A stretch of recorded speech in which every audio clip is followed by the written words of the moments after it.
सलाम रहमत हो। इस वक्त मौजूद हैं कराची में, और ऑनलाइन आने का मकसद ये है कि जो कल बारिश कराची में हुई, अर्बन फ्लडिंग जो देखने को मिली, लाइफ में फ़र्स्ट टाइम ऐसा हुआ मेरे साथ कि मैंने ज़िंदगी कराची में गुजारी है, लेकिन पहली मरतबा ये तजुर्बा किया कि इस अर्बन फ्लडिंग के अंदर मैं मौजूद था शहर की सड़कों पर। तकरीबन 3 से 4 घंटे लगे हमें अपने घर पहुंचने में। बहुत अफसोस, बहुत तकलीफ इस शहर को देखते हुए कि क्या से क्या हो गया। और इसमें सब शामिल है मुकामी सियासी जमातें, गैर मुकामी सियासी जमातें, नाम निहाद लड़ने वाली सियासी जमातें, सब, यानी कोई मुबर्रा नहीं है। ब्लेम गेम करते हैं एक दूसरे पर। कल जब ये फ्लड की सिचुएशन बनी, पहली चीज़ तो ये प्रोडिक्शन थी, इसको शामिल हाल भी किया गया था, बताया भी गया था, इन्फॉर्म किया गया था, तो प्रिपरेशन इसकी कम से कम इंतज़ामिया को करनी चाहिए थी। लेकिन इस तरह की कोई सूरत हाल नहीं थी, और जो इदारे पूछना चाहते हैं वो भी अवेलेबल नहीं थे कि वो इस बारे में बात पुरस करते उन लोगों से जिन्होंने इसमें इंतजाम नहीं किए।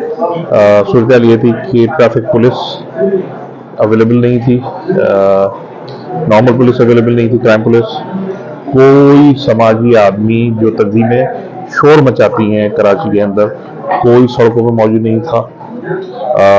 लोग अपनी मदद आपके तहत बेइज्जत हो रहे थे, मेहनत कर रहे थे, कुछ नौजवान लड़के लड़कियां, और पानी में मैं तो ये कहूँगा डूब डूब कर गाड़ियों को और लोगों को रेस्क्यू कर रहे थे। कमो बेश शहर में, मैं जिन इलाकों में गया उनका जिक्र भी कर दूं, मैं नेवल हाउसिंग से निकल के फिर शार फैसल, जो कि इंतहाई बुरा हाल, सबसे ज़्यादा बुरा हाल शार फैसल का था। पहली चीज़ तो निकासी है आब, यानी रेन वाटर ड्रेनेज सिस्टम है ही नहीं, ख़राब है, कम है, तो बात हम तब करेंगे जब होगा, वो है ही नहीं।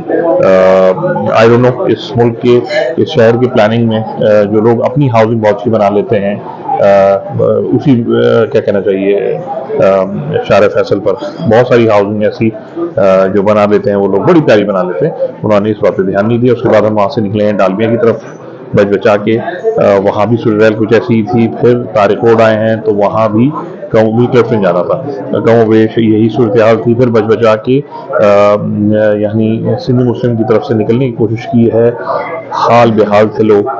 और मैं जब घर पहुंचा हूं तो 4:15 से 4:30 घंटे की जद्दोजहद के बाद, जिसमें खुदा का करम यह है कि मेरी गाड़ी बंद नहीं हुई, बच्चे साथ थे, लेकिन मैंने रास्ते में इस तरह के बेइंतहा मंजर देखे जिसमें गाड़ियां खराब थीं, खवातीन बच्चे सड़कों पर खड़े हुए थे। कहीं मुझे इस पूरी रूटिंग में, इवन मैं ट्राई कर रहा था सदर की तरफ जाने की, मुझे इस पूरी रूटिंग के अंदर कहीं भी ट्रैफिक पुलिस ना, मतलब मुझे ख्वाहिश रही कि वो ट्रैफिक पुलिस जो सुबह सुबह खड़े होके मेट्रोपोल के पास, हवारी होटल के पास खड़े होके जबरदस्ती गाड़ियों को ब्लैक टेंटेड ग्लासेस पर रोक रही होती, छोटी गाड़ियों को, बड़ी गाड़ियों को कीमत नहीं होती हाथ देने की, उनको रोक रही होती है, उनके चालान कर रही होती है, उनसे रिश्वतें ले रही होती है, वो कहीं अवेलेबल नहीं थे। ये मैं ऑन रिकॉर्ड बात कर रहा हूँ। कोई समाजी रहनुमा नहीं था, कोई मेयर नहीं था, कोई बल्दिया का इदारा नहीं था, कोई बल्दिया की तरफ से कोई सपोर्ट नहीं थी। This is documented. और हम लावारिस, हम यतीम, हम मारे हुए शहर के लोग सब वहीं थे। और मतलब मैं क्या कहूँ, मैं बहुत दुखी हूँ, मैं ये कह सकता हूँ। कुछ दिन रह गए हैं आम इंतखाबात में, समझ लीजिए, सोच लीजिए किसकी तरफ जाना है, खुद फैसला कीजिए। मैं किसी की हिमायत नहीं करता, लेकिन मैं रिक्वेस्ट करता हूँ कि जो 15-15 सालों से इस शहर पे बैठे हुए हैं और टके का काम नहीं किया है, उनकी अकाउंटेबिलिटी का वक्त आ गया है।